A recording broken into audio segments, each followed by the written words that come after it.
Good morning to all. So in the last few classes we have seen about basic methods of preparation and properties regarding to the alkyl halide. Whether we understood the preparation and the properties of the alkyl halide or not can be verified by doing some exercises. In chemistry, mostly regarding organic chemistry, the proper exercise will be the conversions. So in this session we are going to do some conversions. So in the conversions there are certain techniques or certain tips we have to adapt, and those techniques and tips we have to be remember or we have to recall, that we'll discuss while doing the certain conversions. I am starting with conversion number 1. So they are asking you how do you convert ethyl chloride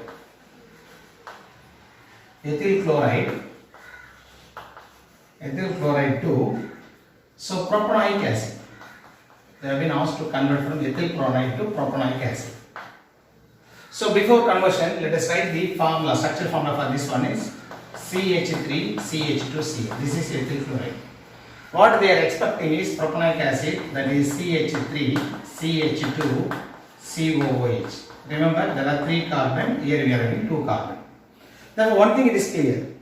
So in this case, for this conversion, you have to increase the carbon number. We are having only 2 carbon, we are having 3 carbon. Increase of carbon number can be achieved by adding or treating with cyanide. Therefore, my first purpose is, therefore CH3CH2Cl can be treated with KCN or AgCl, KCN. Therefore, immediately this KCl will go, this will be converted into CH3CH2Cl, cyanoethane or ethyl cyanide.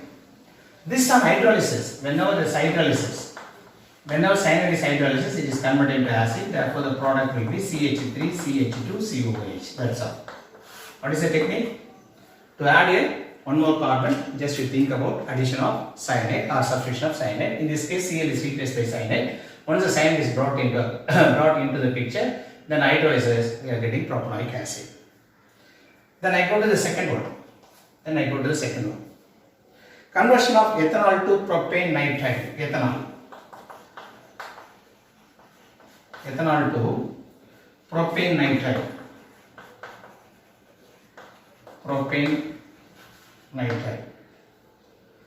So in this case, what they are asking is, first you are given is CH3CH2OH, and this should be converted into CH3CH2, then nitrate, propane nitrate, then CH2Cl. So how we can do is, number 1, first one is, this ethanol can be taken for elimination reaction. For example, CH3CH2OH on treating with alcoholic KOH. Alcoholic KOH is elimination. OH and H will go.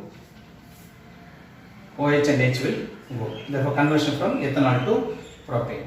Or we can also do in another way. Therefore, it can be treated with.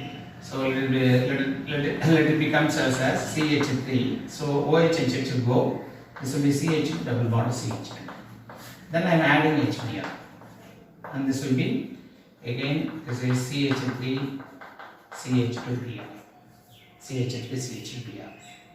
Suppose when it is added with this is propane nitride, and Cn will be taken into account 1, 2, 3 carbon.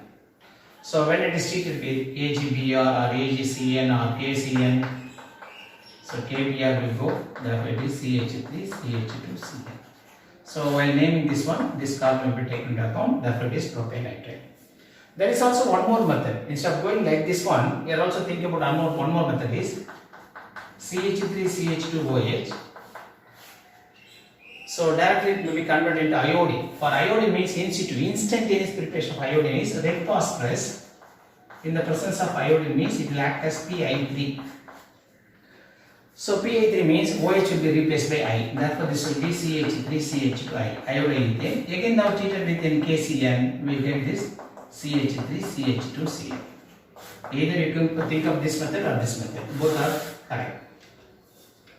Then third one is, how will you convert 1 bromopropane to 2 bromopropane? Conversion from 1 bromopropane to 2 bromopropane. Whenever you come across this, so bromopropane, only thing is the position.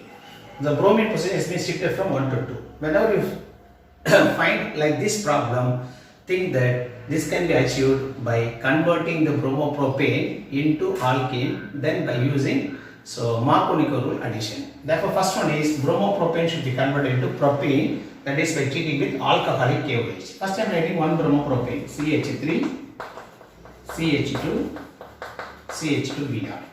Whenever it is treated with alcoholic KOH, there will be elimination, Br and H will go. Therefore, this will be converted into CH3, CH, double bond to CH2.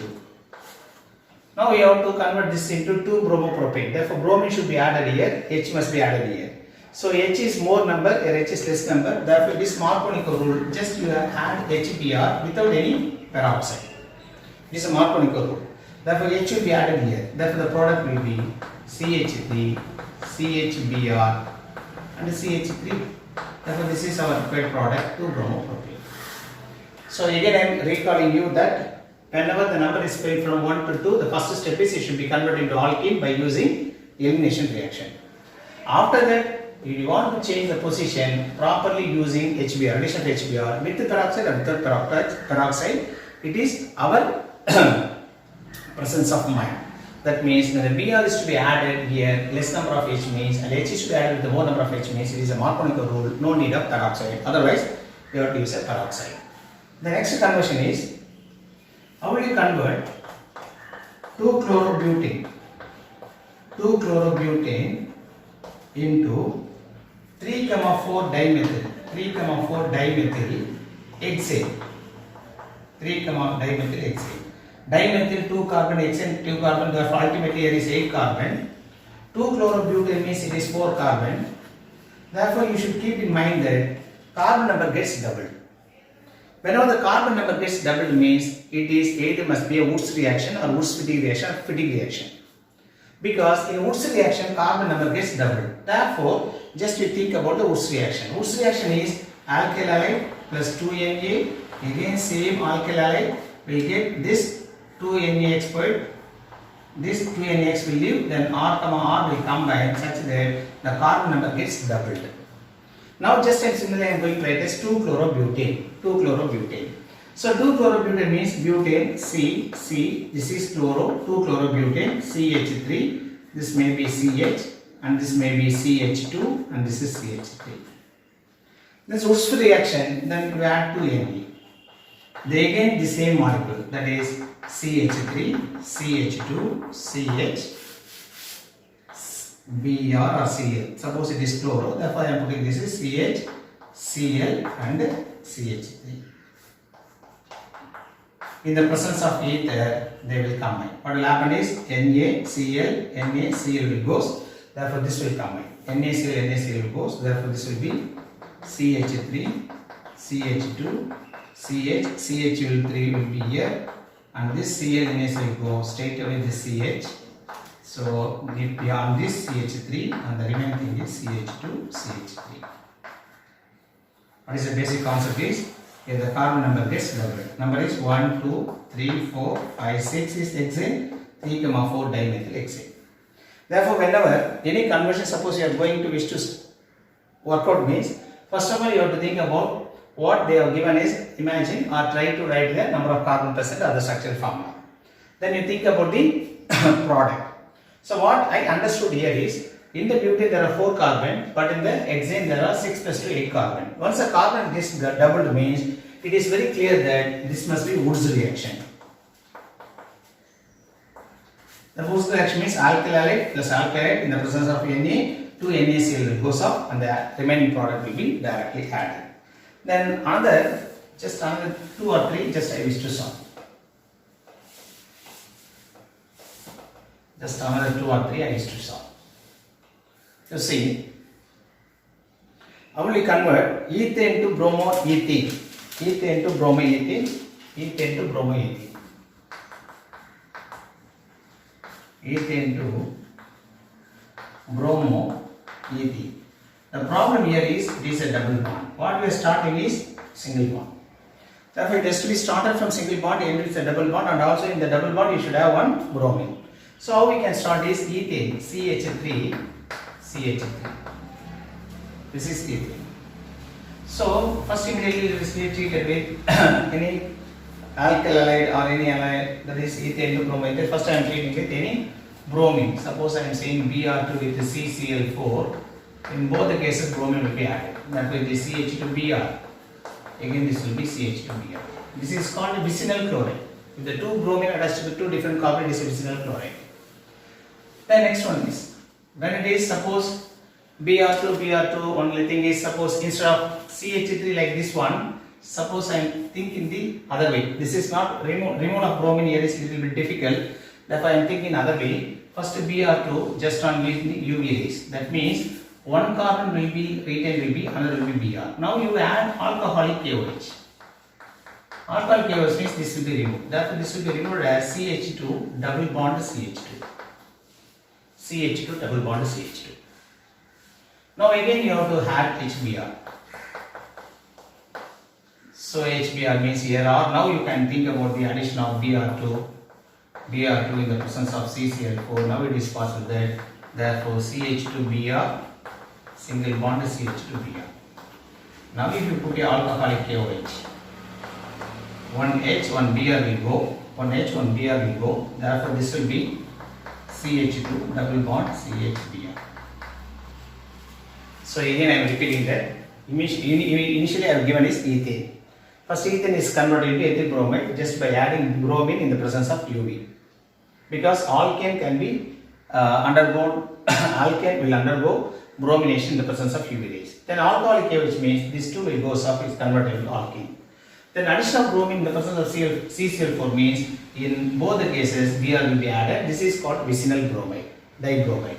If it is alcoholic KOH is added means here the Br will go, here the H will go, therefore the product is CH2 double bond CHBr. This is some technique you have done. Then one more problem I want to handle is how will you convert propene to 1-nitropropane. 1-nitropropane. The thing is propene to 1-nitropropane. Any propane means CH3, CH, double bond CH2. So before converting nitropropane, alkane means it can be converted to alkane just by addition of HBr. So remember, if it is a 1-nitropropane, therefore Br should be added here, H should be added here. It is just a Markovnikov rule. If it is a 2-nitropropane, then I should think about the peroxide. Then only it will be undergoes a 2-bromo-nitropropane. Suppose in this case 1-nitro, no peroxide. H will be added. H is added to the carbon having more H. That is Markovnikov rule. Therefore this will be CH3. CH3. Therefore I need 1-nitro. I am using peroxide. Therefore I am using H here and Br here. Therefore CH3, CH2, CH2Br. If peroxide is not used, H will be added, Br will be added here. For me, I have to get 1-nitropropane. Therefore, I am purposely adding Br here and H is to here means the H added to the list number of H means peroxide. Then if it is treated with AgNO2, AgBr will go. Therefore, what we are getting is called CH3, CH2, CH2NO2. That's all. Therefore, certain techniques you have to use, whether it is 1-nitro or 2-nitro, all these are depends upon the. So whether you are going to use a proper HBr addition, Markovnikov rule or anti-Markovnikov rule. One more thing I want to work out, the last one is toluene. How will you convert toluene into benzyl alcohol? This is toluene. They are asking you to convert into benzyl alcohol. It is very simple. Chlorine without any catalyst. With a catalyst means chlorine will add it here or here. That is ortho or para. Without catalyst means it will undergo nucleophilic substitution. This will be CH2Cl. CH2Cl. Cl2 without catalyst, chlorine will be added here. If Cl2 with catalyst means Cl will go for electrolytic substitution either on ortho or para position, Cl will be added. Then when it is treated with NaOH, no problem. What we are expecting is benzyl alcohol, therefore this will become CH2OH. This is another conversion. How will you convert to toluene to benzyl alcohol? Similarly, they are asking you to find out that how will you convert from ethanol to butane 1,9 and propane to propene, and there are some other conversions that we'll discuss in the next class. So what are the things you have to apply your mind is, so first think about what they have initially given, what the final product you have been asked to find out, then how you are going to link out. In this case, what are the things regarding alkali we have to use is, so important thing is Markovnikov rule, then anti-Markovnikov rule. So wherever you may apply Wurtz reaction, carbon number gets doubled. If you want to add only one carbon number to be added, think about cyanide. Suppose you want to reduce one carbon, think about decarboxylation. These are all the certain techniques, and these techniques can be used in the appropriate way just by looking the problem. Depending upon the problem only, our logic has to be initiated, because learning is a process of stimulating your attitude of learning. This teaching and learning I hope will support and guide to take from one level to the other level of learning. Thank you.